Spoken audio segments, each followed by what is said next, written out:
હર હર મહાદેવ. કેમ છે મિત્રો? મજામાં ને? તમે મારા આગલા શોર્ટમાં જોયું હોય તો મેં એમ કીધું હતું કે 2025 હવે પૂરું થવા આવ્યું છે. બસ ગણતરીના જ દિવસો બાકી છે. તો આપણે આપણી લાઈફમાં 2025માં જે સારું મળ્યું અથવા ખરાબ મળ્યું, આપણે બધાને ગ્રેટફુલ થવું જોઈએ, મતલબ ધન્યવાદ કહેવું જોઈએ.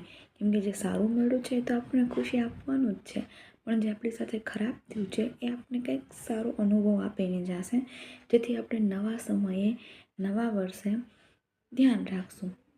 તો સૌથી પહેલાં હું તમારો ખૂબ ખૂબ ખૂબ આભાર માનું છું, દિલથી થેન્ક યુ સો મચ કે તમે મારા વિડીયોઝ જુઓ છો, લાઈક કરો છો, શેર કરો છો, સબસ્ક્રાઈબ કરો છો. એના માટે થેન્ક યુ સો મચ, દિલથી થેન્ક યુ. કેમ કે એક ટાઈમ એવો હતો કે મારા મનમાં ખાલી વિચાર જ હતો.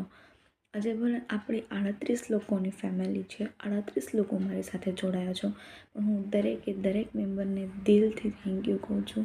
Thank you so much. તમે મારી ચેનલ જોવો છો, મારા વિડીયોઝ જુઓ છો, લાઈક કરો છો, કમેન્ટ કરો છો, તો મને એટલું પ્રોત્સાહન મળે છે કે મને એમ થાય છે કે હું હજુ ને હજુ વિડીયો બનાવું અને તમારા સમક્ષ મૂકું. મતલબ દિલથી થેન્ક યુ. ખરેખર બહુ ખુશ છું કે તમે લોકોએ આટલો સપોર્ટ કર્યો મને. Thank you so much. બસ આમ ને આમ કરતા રહ્યો. I am very grateful. Thank you. હર હર મહાદેવ.